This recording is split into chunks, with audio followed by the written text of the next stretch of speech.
Hey, online church family. We're so glad that you've joined us today. My name is Dan Lidstone, and I'm the creative pastor here at Connection Pointe. Well, we've been in a series called Greater Things, and in that series, our pastor, John Dickerson, has laid out a vision for where our church is going over the next 2 years. Here's the exciting part. A huge part of that vision involves you, our online family. All across the United States, we're seeing these digital hotspots popping up in different areas, but we see God especially energizing the Chicagoland area. Every week, we have over 600 people that join us just from the Chicagoland area. So we need to hear from you. We don't quite know who you are, but we would love to hear from you. So do us a favor, text the word Chicago to 317-350-1996. Just text us, we'll be in touch with you because we have some special things planned for you. Listen, if you're joining us from another area of the country, we still love you. We're still interested in hearing from you, and you can do this. You can fill out a connection card during the service today. Well, we're so glad that you've joined us today. We can't wait to see what God does. We believe He's going to do greater things, and we're so glad that you're with us in that vision. Hey, good morning. Super glad to be with you. We enjoyed being here last night and in the earlier service this morning.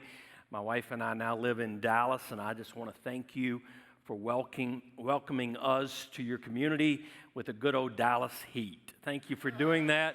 It's been a blessing to us. We thought we were going north and getting away from it, but here we are. But it's great to be with you. I just need you to know I love your pastor. I've loved him for a long time, and I think you are privileged and honored to have him as your pastor. This church, I know your former pastor, we work with churches, our organization works with churches to help them see kind of around the corner of what's coming and how to be innovative in the future and how to continue to grow. We've worked with this church for many years before I was a part of the organization. And this church, you may not know this, but this church is a leading church among churches. Churches look to this church for what you're doing, especially in these days in the area of digital, online, campuses and that sort of thing. So you are leading the way, and I want to thank you for that on behalf of Leadership Network. When I heard that John was coming here, I knew that John was being sought after by some really great churches in our country. And when I heard he was coming here, I was like, that's a blessing to them, but man, they're gonna, if you will get behind him, he didn't ask me to say this, if you'll get behind him in this new era of leadership, you're gonna do things you never dreamed of before. He's that kind of leader. And I know you're honored to have him, and I'm just honored to be with you this morning. The series you're in, Superheroes, I was excited to be a part of that one because I love the superhero. My wife and I live in Dallas, and as I said, and gone to a Rangers game, but I really prefer the smaller venue. And so recently we went to one in Frisco, Texas, a smaller venue baseball game, and they just have so much energy, and they do so many activities and that sort of thing. So the night we showed up, it was superhero night, and they were giving out capes. And my wife and I raised two sons, and when our youngest one was a little boy, he had a red cape, and he loved pretending to be the superhero. And so they were handing those out. I was a little disappointed they didn't have one in my size because I was ready to go. But I'm an observer of people. If you're going to be a pastor, you gotta watch people. And so I was. That's where your stories come from. My wife will make the illustration after a while.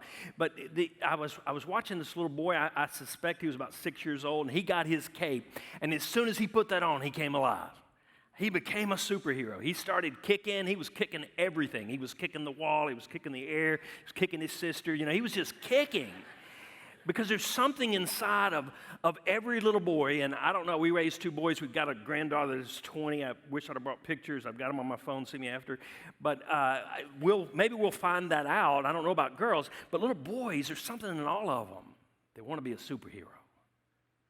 In fact, there's something in all of us that at some level wants to be a hero. Maybe not the kind who shows up on a movie screen, but all of us want to be at least a hero to somebody who knows us best. If you're in the room today and you're a follower of Christ, of course, Christ is the ultimate superhero, but who doesn't want to be a hero to God? The well done, good and faithful servant kind of hero. We're going to look at another Bible superhero today, but first I want to ask you a very serious question. It's one I've been forced, even as I've done this message now the third time, to ask myself. What is it that keeps us from being the hero? I mean, if there's this inner desire in all of us for something, or at least something we know we're supposed to do, what is it that keeps me and you from following through and earning the title hero? And I would submit to you that many times it's a fear. Actually, it's the most common fear of mankind. It's the fear of the unknown. What might happen if I really do what it takes to be the hero? What if I even try? And see, that's the difference in that 6-year-old boy at the ball game and many times me.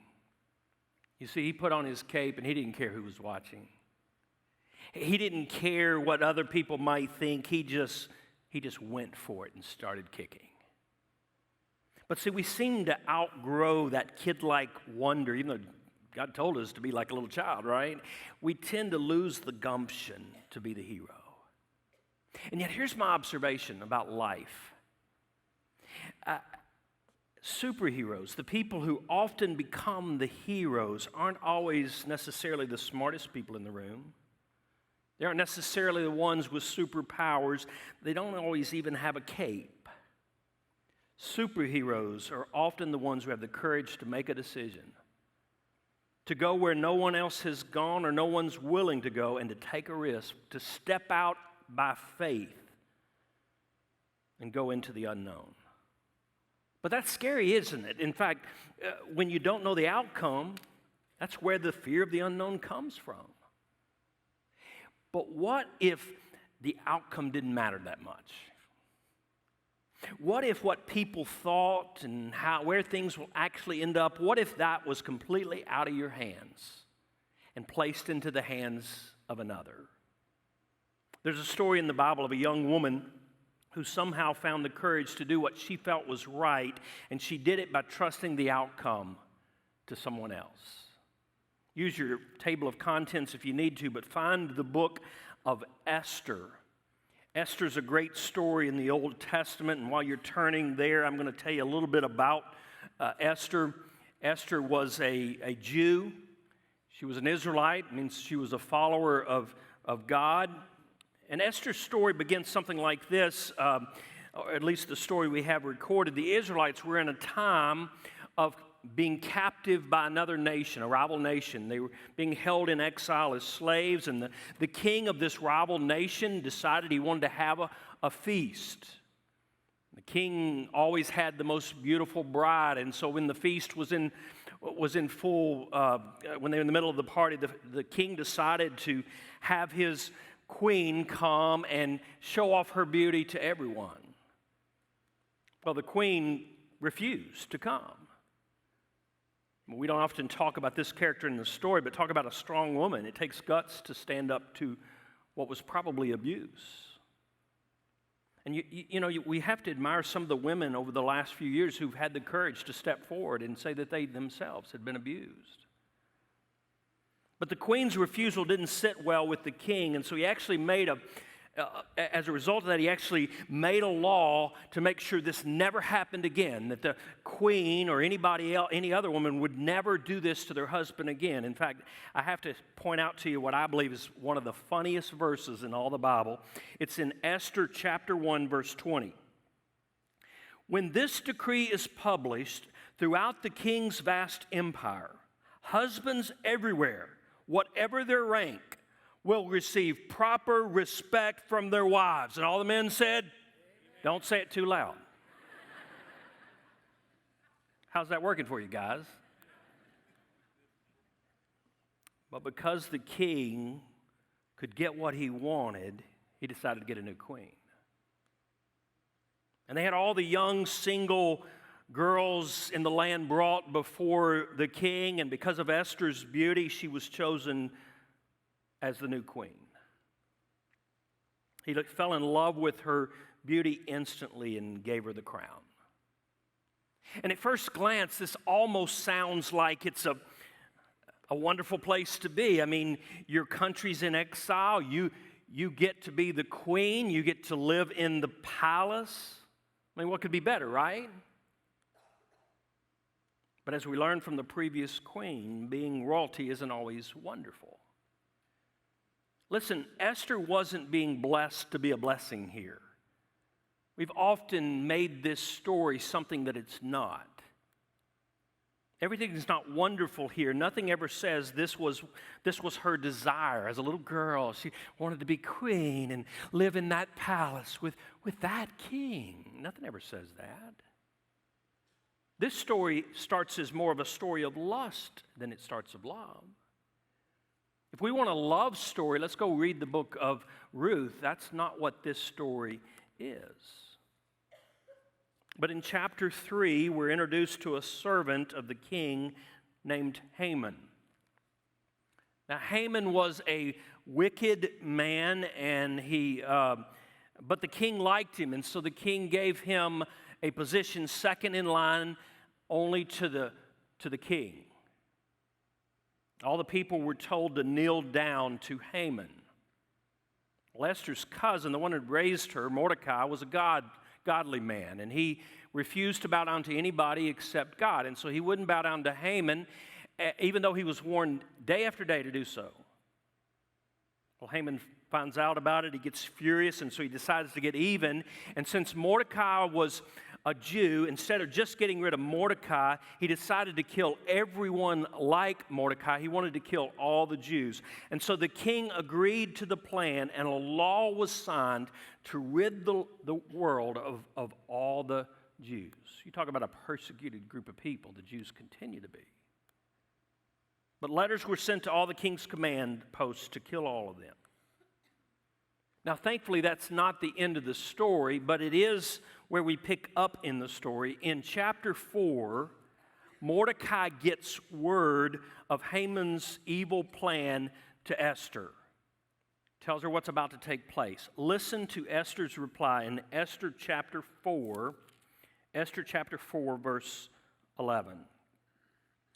All the king's officials and even the people in the provinces know that anyone who appears before the king in his inner court without being invited is doomed to die unless the king holds out his gold scepter. And the king has not called for me to come to him for 30 days. It's an honest response. But listen to Mordecai's word back to her. Mordecai sends a word back to her. Verse 13. Mordecai sent this reply to Esther. Don't think for a moment that because you're in the palace, you will escape when all the Jews are killed. If you keep quiet at a time like this, deliverance and relief for the Jews will arise from some other place. But you and your relatives will die. Who knows if perhaps you were made queen for just such a time as this. Has to be one of the most famous phrases of the Bible. People who don't even follow the Bible know, for such a time as this. But that verse is always such a comfort to me. It reminds me that my God's timing is always perfect. He's not surprised by the circumstances of my life or of your life. The world is not a pleasant place at times. Did you know that? Even Christians, even good, honest Christians, come to church every Sunday, get cancer, right? Christians lose their jobs. Have you seen the news lately? It's not a pleasant place. But this verse reminds me, for such a time as this, when God is ready, He can correct every wrong. You can be very sure of this. God is on His throne and He is fully in control. Someone needs that reminder today that God has this world, He has your world in His hands. But let's consider Esther's response to Mordecai. This is beautiful. Verse 16. Go and gather together all the Jews of Susa and fast for me. Do not eat or drink for 3 days, night or day. My maids and I will do the same, and then, though it is against the law, I will go to see the king. If I must die, I must die. Wow. Some versions say, if I perish, I perish. Esther says, I'll do it. Even if it costs me everything, I'll do it. Folks, that's the heart of a superhero. And Esther was clever in the way that she did it, too. She was carefully planned how she was going to carry this out. The king accepted her, and so he even told her, you can have up to half the kingdom. And all Esther asked for was, can you come to a banquet? Esther planned a banquet for the king, then she planned another banquet for the king. This actually teaches us a very important principle for women to know. If you want your man to listen, feed him good food, right? Actually works for some women too, doesn't it? I travel a lot lately, and so I've just decided I'm just going to get my hair cut whenever I need my hair cut. So wherever I'm at, I get my hair cut. And so recently I was getting my hair cut in this new shop. I'd never been there before, and all the ladies are it was just all ladies, and they were cutting hair, and they started talking about how it was almost lunchtime and how they were getting hungry. And then one of them all of a sudden said, I'm just hangry. I wasn't sure what that meant, but later I learned it means you're hungry enough to be angry. So then the girl cutting my hair says, I'm just hangry too. And at that point, I'm wondering, am I going to get my neck shaved today? I mean, like, I just want out of this place, right? And that story has absolutely nothing to do with anything. I just thought it was funny. But it does remind us, just feed us, right? But Esther had the king's attention.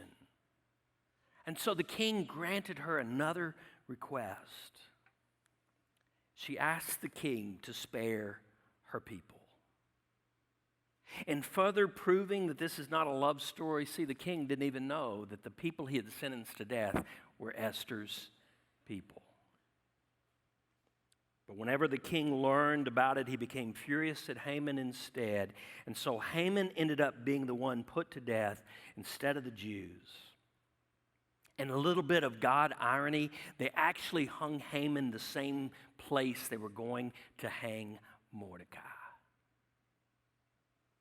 Well, that's the basic story of Esther, the superhero. I'd love for you to go back and just read all of it. It could be its own series, great story. But what is in Esther's story that we can learn from that can help us with our own attempt to be heroes? I want to share 4 things with you quickly this morning. 4 things. That's where you'll find them in your notes. I think they'll be here on the screen in a moment. The first one is this.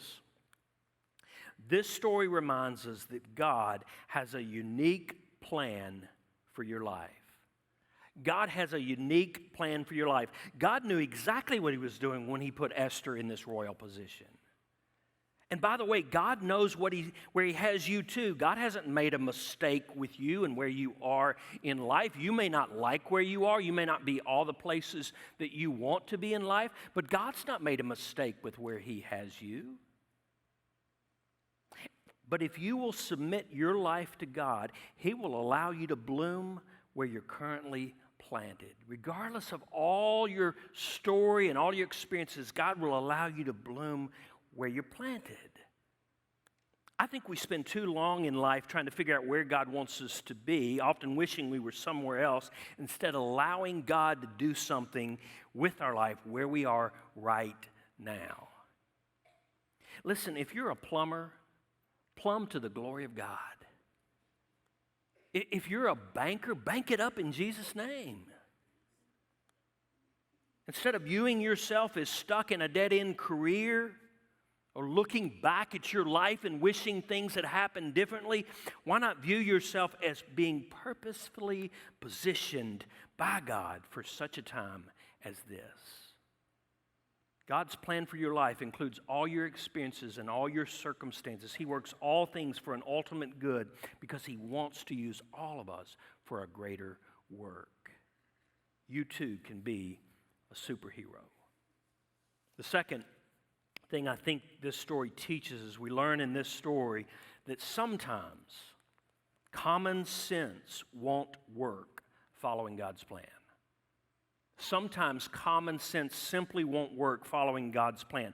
When the choices of your life intersect with your faith, you'll have to decide whether to follow your faith or follow the circumstances you found yourself in. Sometimes we have to face the fear of the unknown, even when it makes no practical sense to do so. You think Esther wasn't afraid? Of course she was afraid. Fear is a natural, even God-given emotion. It can be actually very, very helpful to become afraid. Esther would have to approach the king even though she didn't have permission, even though it was against the law to do so. It could have meant sudden death for Esther. Of course she was afraid. Yet how does she respond? If I must die, I must die. Talk about perspective. But see, Esther wasn't going without any hope. Esther wasn't being sadistic. Esther was placing her trust in another, in the God she loved and the God she knew loved her. It's like the psalmist who said, Lord, my life is in your hands. The request didn't make sense, but placing her complete trust in God did. Let's consider something else in Esther chapter 4, verse 14 again. Let's read that verse again, 4:14. If you keep quiet at a time like this, deliverance and relief for the Jews will arise from some other place, but you and your relatives will die. Who knows? If perhaps you were made queen for just such a time as this. Consider two of those two words in that last sentence, the first two words, who knows? That sentence in my Bible has a question mark at the end. You know why? Because it's a question. It's not a trick question, it's a question, so they put a question mark. You see, Mordecai didn't know. And neither did Esther. They went without knowing. But isn't that where the fear of the unknown comes from? The times when we don't know what is going to happen? I'm convinced many people never get to realize God's best for them because they're never willing to step into the unknown. They never push through the difficult part of following God by faith. I just want to say to you from personal experience, we came out of the business world into the ministry world as pastor for 16 years. 4 churches, couldn't keep a job. But every time, and even this move to Dallas, was huge leaps of faith. But I can promise you this, God is worthy of the risk. The third thing I think we learn from this story, if it's true that God has something unique planned for you and for your life, if the creator of your life has something specifically for you to do, then it makes sense to me at least that the time to get going with it is now. The time to get started is now. Why would you even wait? The story tells us that God would have saved his people. He's sovereign in that way. He's in control. He would have saved his people. But what would have happened to Esther? The king's edict to kill the Jews would have included her also. Again, Esther went without being 100% certain. Who knows? She did know, however, that for whatever reason, Esther had been made aware of the plan to kill the Jews. She also knew that no one else in the kingdom, no other follower of God, had access to the king that she had. Nobody else had the position of queen.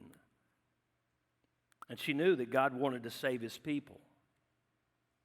And so if Esther had any chance to be a superhero, it certainly appeared this was her time. This was her moment of opportunity. Here's the key if you want to excel at following God. If you want to be a superhero, just a hero, there will be times when you've gathered all the information you can. You've prayed as well as you know how. You've sought godly counsel. What you're attempting or what you're thinking about is not sinful, yet there's going to be something inside of you that just can't quite be sure. And I just need to tell you, you may never get to the point where you aren't nervous about the decision anymore. You can sleep on it. I always advise pastors to do that. Don't make a decision in a day. I advise our adult sons to do that. It's what I try to do. I'm going to sleep on this before I answer you. That's a wise decision. Esther waited 3 days. You can wait if you want for God to write something in the sky. I've just never read it. You can make excuses why you're not acting. I do that a lot. It's a default measure. You can hope all your questions won't be answered or will be answered. Mine just never have been. But at some point, to be a superhero, you have to muster the courage to move forward. If you're going to be obedient, you may have to act on what you know today without all the answers. At such a time as this, step out and walk by faith. Listen, never be afraid to act by faith and allow God to determine the outcome. I used to tell my church, you take one step, He's already taken 1,000 before you.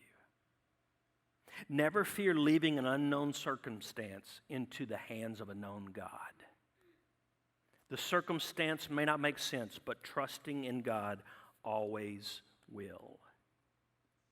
And fourth and finally, and I think even best of all, this story teaches us a very valuable lesson about following God. Trusting in God completely brings great rewards. Esther saved a nation. Her obedience saved God's people from destruction. But there's more. If you continue reading the story, Mordecai ended up putting on a royal robe, compliments of the king. He became, instead of Haman, the second most powerful person in the land, second only to the king. Mordecai and Esther actually got to write a new proclamation, put it in their own words. It was the proclamation that freed the Jews. When Esther went before the king, she was prepared for a worst-case scenario, yet instead she got a best-case scenario. At the end of chapter 8, many people converted to Judaism. They became followers of God. The people were so inspired by one young woman's faith that because of someone's obedience, an entire nation was impacted and changed. Sometimes we forget we serve a God without limitation. You know what my prayer is today? It's that you and I would develop our own superhero stories. That we would be willing to follow God by faith wherever He leads us. That if God were to prompt us to move in a certain direction or encourage us to do something, we just do it. Without all the questions answered, just do it. That even with uncertainty and unanswered questions, we'd be willing to walk by faith.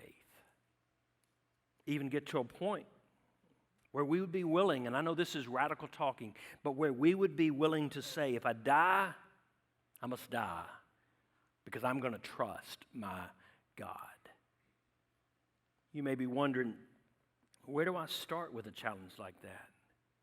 Where do I even start with following at that level with God? Well, why not start with this? What is one area in your life where you know you need to trust God, but for whatever reason you've not yet done so? Maybe it's with that secret sin that you have in your life. Maybe it's with that relative or that neighbor who you know you need to reach out to, share your faith with, and so far you've just not done it. Maybe it's in that one place in your life, probably one of the money sermons for pastors on the area of forgiveness because it impacts somebody in every room. Maybe there's that one person and they've hurt you the most, but you need to forgive them. Forgiveness is a choice.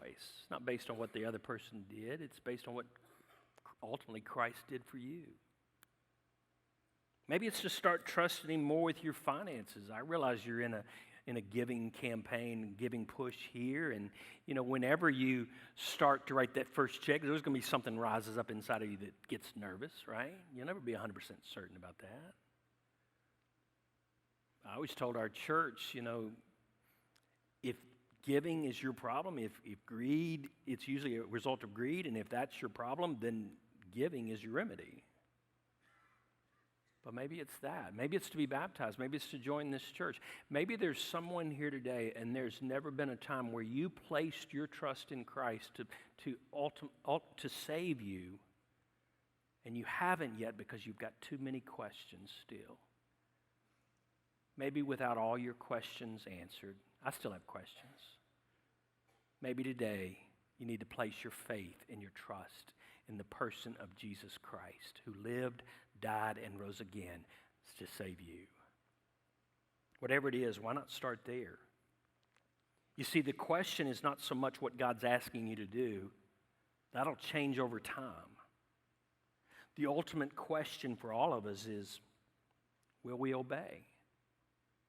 And in my experience and in my observation of studying the Bible for years, I think God tends to hold his best assignments for superheroes he knows will already obey.